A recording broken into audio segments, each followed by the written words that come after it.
House of Representatives confirms appointment of service chiefs nominated by President Tinubu. APC Supreme Court deny alleged phone conversation between Chief Justice of Nigeria, Ariwola, and Tinubu on ongoing presidential election petition. Senate President Godswill Akpabio assures that the federal government will review workers' salaries to cushion effects of subsidy removal. And outside of Nigeria, Russian President Vladimir Putin will skip BRICS summit in South Africa over ICC arrest threat. And DR Congo's former President Joseph Kabila rejects Ugandan accusations he harbored ADF rebels. It's not just the Tinubu administration and the NNPC Limited that are taking the heat right now, but also the Independent Petroleum Marketers Association of Nigeria is also feeling some of the criticism that's going round. Is this increase in price really beyond IPMAN's control? And as expected, the further increase in the pump price of PMS has not gone down well with Nigerians. With the price rising from around 500 naira per litre to over 600 naira per litre across the country, analysts are expecting tougher times ahead for Nigerians. The Nigeria Labour Congress says it won't stand for the increase. So what should we expect from the NLC? This is Politics HQ. I'm Tolulope, Adeleru-Balogun. Welcome to the show.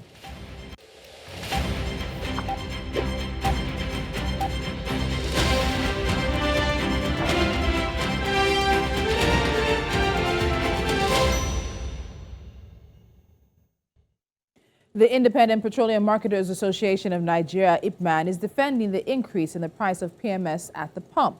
IPMAN said that the NNPC Limited, which is owned by the Nigerian government, has factored in the current realities of the industry in fixing the current price. Now, global crude prices are on the increase, and since Nigeria ended the subsidy regime and is now allowing market forces to determine the price of the country's most used source of energy, there is an increase in the local cost of fuel per litre.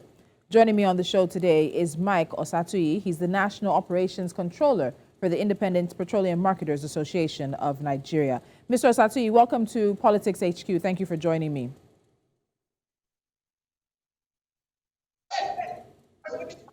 Can you hear me, sir? Yeah, I can hear you very well. Okay, fantastic. Good evening. Let's get straight to it. I need to start with this because we have a situation where Nigerians are accusing IPMAN members of trying to take advantage of this situation. Now, we're looking at a situation where some of your members have old stock, but yet they're now selling at the new price. And many Nigerians feel this is them being taken advantage of. So please, let's start with the clarification of that situation. If you have members who have old stock, is there a reason they can't sell at the old price and yet they've now increased to the new price? Let's start from there. Yeah, thank you. We also woke up yesterday to see, that NNPC, who also have old stock, they gave us also a new price and they have old stock. So if we are buying from NNPC at old stock, at old price, right? For old stock, but they are not giving us a kind of replenishment price. So we have no choice than to also increase our price so that we can make up. I can tell you before, yesterday we were buying a truck for about 22 million, but for yesterday they invoiced us 25 million. So that 3 million has already gone into the new price, and they're having old stock. So we too, we have no choice than to also increase our price so that we can be able to have enough fund to also buy at new price. It's a replacement cost, actually. It's not that we are having super profit, no. Because we need to go and replenish our stock. So if it's so important before, can do that, then we too, we have no choice. Right, so what you're saying is that because NNPC has increased their cost of what they're giving you per tanker of fuel, and you need to make up to be able to buy a new tanker at this new cost, that cost is then being passed down to Nigerians. That's why old stock from IPMAN members is possibly now being sold at the new price, correct? Yeah, if government can do that to us, so we are not at fault. And by extension, they're doing to Nigerians. But at least they have no choice to, because they are businessmen. Now, the company now is limited. they have to account to the shareholders, to the owner. So they are not operating now as a government agency. They are operating now as a business company limited by shares. And they have to also, they are borrowing money also from banks. So they have to also build up their fund so that they can be able to import and replenish their stock. So we can't blame them 100%. So let's look at the equation that brings the final cost of the pump price of fuel to Nigerians at the pump. And there are a lot of things that go into that particular equation. And when we look at this equation, there are questions as to the inputs and what they cost now. So, Mr. Osatuyi, take us through the equation that makes the final cost of the pump price right now. We're at 617 naira per litre.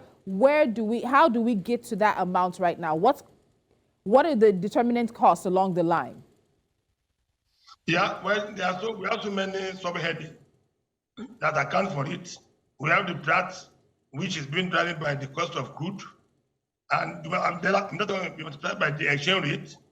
And you are quite aware now that we're having about 640, 630 now. I mean, 830 as at today, which is the E&I price, and crude also is going for about 78, 89 to $1. So, by the time you consider that one, it goes up. Then you have the cost of freight, that from Germany or from anywhere you are bringing it. Then you have the cost of insurance. You have the finance cost. You have the charge of midstream, downstream. You have the margin of marketer. You have the throughput. You have investment, and then you have the transport within Nigeria. So those are the subheading that make up the pump price of petrol to public. So earlier you mentioned NNPC Limited as the sole importer of fuel, but we heard from the downstream regulator that some 50 companies, if not more, had now been licensed to import PMS, which hopefully is going to break the NNPC Limited's monopoly. And in fact, we're being told that some are also importing as it stands now. What does this importation stand to do? Because if NNPCL is telling us that it is factoring in the current market realities, even those who are importing separate of the NNPCL will also be factoring in market realities. So should Nigerians really be expecting that there's going to be a difference because there are other people now importing fuel into the country? Yeah, as at yesterday, all the stock we are selling in the country, including NNPC stock, are still old stock. I can tell you clearly that 3 companies have just bought in PMS under the new regime of boost subsidy. Prudent, with AP and Shafa, and their ship have passed to the start. So from any moment from now, they said they were going to be having new stock based on the new regime. So I believe also that when NNPCL also start their own importation, it also reflects the market reality based on the fundamentals of regulation, because it has to be a factor of dollars and crude price, which has now removed the monopolistic power of NNPC, because the market now is now open. There will be fairness, there will be competition, there will be fair price, there will be service to the consumers better than before. And before, NNPC have the yam and they have the knife, and they give it to anybody they want. But now, the monopoly has been removed through the PIE and through the regulation of PMS, and Nigeria will now have a choice to buy from anywhere. And then we marketers also, we have choice to buy from any of depot owners that import. But do we expect that choice and this competition you're talking about are going to lead to cheaper prices? Maybe cheaper is not the word to use, but at least more competitive pricing for Nigerians when it comes to them buying PMS. Should we be expecting that as a consequence of this deregulation you're talking about? Yeah. Definitely. We have so many benefits for the regulation. One, it will remove smuggling. All the duties is very substantially. Number 2, there will be competition within the players to get more customers. And by that time, it will drive down the price. Nobody can just put down any price anyhow or want to profiteer from the masses. No. If you put your price too high, in fact, nobody will come to you. So all the neighbors will be checking themselves. What price is A is selling, what price B is selling. And then you also try to bring down your own cost of operation so you can survive the system. But however, the differences will be very minimal, not big margin. Maybe some people can be selling for 610, some 605, some 608, like what we are witnessing now in diesel market. So, but fundamentally, it depends on the price of crude and dollar rate. And there's an extent that we can reduce price because the operators also, marketers also, they have to survive by making profit, for them to remain afloat in the system. Okay, so let's talk about what seems to be some kind of promises that IPMAN seems to be making. So the association has agreed with the NNPC Limited in terms of the fact that market forces are now at play. That's why Nigerians are seeing 617 naira per litre. But it's also been reported, and this is attributed to the chairman of IPMAN Southwest Zone, Dele Tajuddin, who said that the association has no plans to raise the price up to 700 naira per litre. So you've spoken about market forces, things determining certain situations, basically making it seem like IPMAN has no control over this situation and you're just having to go along with what is happening outside of the association. Is that a promise that you're willing to stand by in terms of telling Nigerians right now that IPMAN will not raise the price of fuel per litre to 700, even if market forces are what is driving the price as it is right now? Yeah, if you know the record, that statement was made towards the end of June by Osatuyi chairman. But I said that time, and I stand by it, that towards third week of July, there will be increase in price of PMS, and it will go as about 610 in Lagos, 610 in Lagos, and towards the north, by the time we are going to Maduguri, it can be nearing 7 naira per litre, which has come to pass now, right? So these are based on fact and figure, because if you are going to import a product in another 1 month, you must have paid today at the price, and then you must have known what's going to be the landing costs and pump price, which was the basis I used to make that statement that time. And I know that some people criticized me that time, but I think I've been vindicated today because it's not a matter that we are not in control of price now. And NNPCL also are not in control of price. It's market fundamentals that determine the price now. What we buy is what we sell.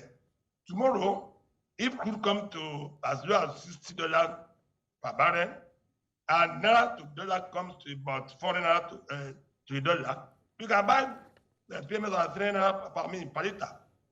And if at the same time, if it go up higher than this, well, there may be increase in price again. But fundamentally, we have regulated.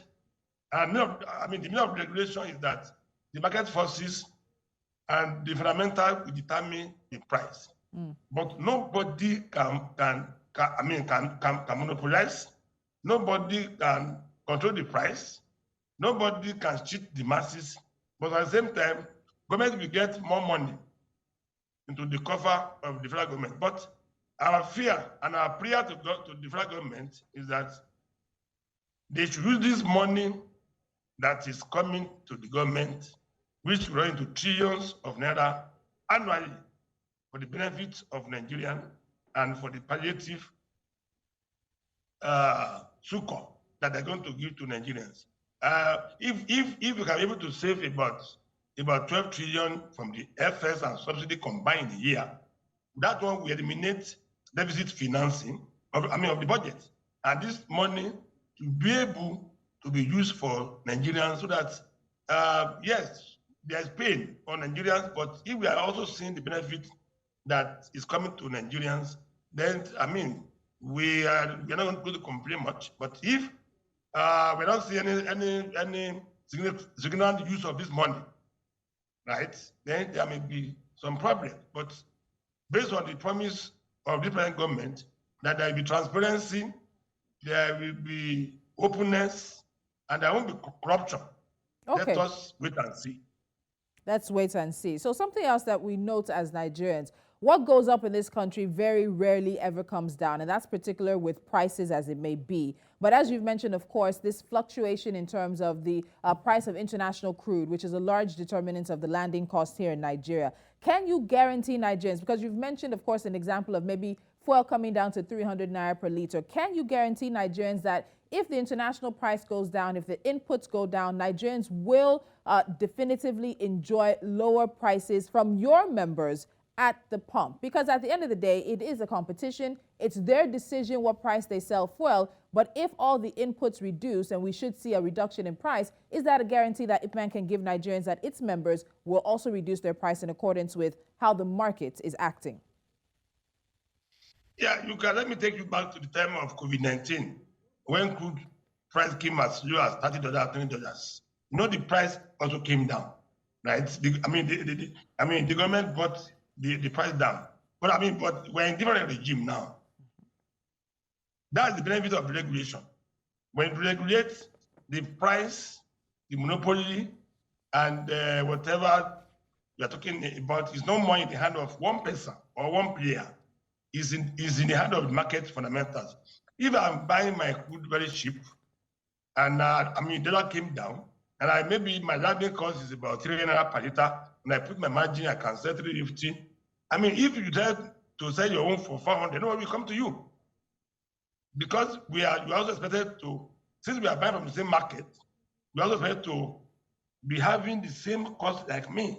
So there's no way. I don't agree that whatever goes up in Nigeria doesn't come down. No, that is the benefit of regulation. Under this scheme, whatever goes up will come down if the price and the inputs also come down. I can show you that one. That this regime, subsidy regime that has been removed, does not give room for any exploitation or profiteering against Nigerians and the consumers. Mm. And it's interesting you mentioned this issue of profiteering, because when we have spoken to consumers on the road, in the markets, wherever they may be, there have been issues and accusations against IPMAN members of profiteering. So about selling above the agreed prices, and also in terms of not having any caution from the association itself. So how does IPMAN respond to the accusations of profiteering and price manipulation in particular during periods of fuel increase like the one we're seeing now? And what does IPMAN do in terms of making sure that its marketers, its members, are not unduly taking advantage of Nigerians in such situations? Let me correct what you have said as about agreed price. There's no more agreed price under the regulation. There's no more price cap. There's no more price control. Like the market, we determine the price itself. But you cannot have uniform price even within Lagos. Even within there's the island of mainland. You can have about 20 prices in Lagos from area to area, but the margin is very small, not very material. So there's no way anybody can profiteer in this regime. If you want to profiteer, your stock will be there. Anybody will come to you. So and they not tell you when you are going to open up and bring down your price. So you mentioned earlier, of course, that right now you're seeing a tanker of fuel go for about 25 million. And that's, of course, coming in through the NNPCL Limited. But there are some shipments on the way or that have gone into Nigeria now. Let's go back to the relationship of IPMAN and the government. When it comes to that relationship, are there any discussions on ground right now between your organization and the government in terms of how to stabilize prices for a period of time, if possible, or even see prices reduce in the future? What exactly does IPMAN control along this value chain of PMS as it gets to the pump for Nigerians to buy? IPMAN don't have any control right now under this regulation. Than for us to go and buy from the importers and sell. And if the time comes, we are ready to import, we are going to also do our importation. But IPMAN don't have any control in the value chain than for us to look for where we can buy cheaper products and sell. And if even that man people, they cannot hold the country to ransom, because if you brought in a ship load of product, you are paying for interest, you are paying for diesel, you are paying for operation expenses, and if nobody comes to you for about a week or two, you have no choice than to bring down your price by comparing what you are selling with what your colleagues too are selling, so that you can know that, yes, I think I have to bring down my price in line with my colleagues. But if not, you're going to run into bankrupt. You'll be bankrupt. All right, Mr. Osatuyi, we'll end the conversation there. IPMAN really has no control along the value chain, and Nigerians will, I guess, unfortunately, have to bear the consequences of things right now. But we look forward to seeing how, with market forces at play, we can see a period of relief for Nigerians as well. Thank you so much for joining me this evening. Thank you very much. All right.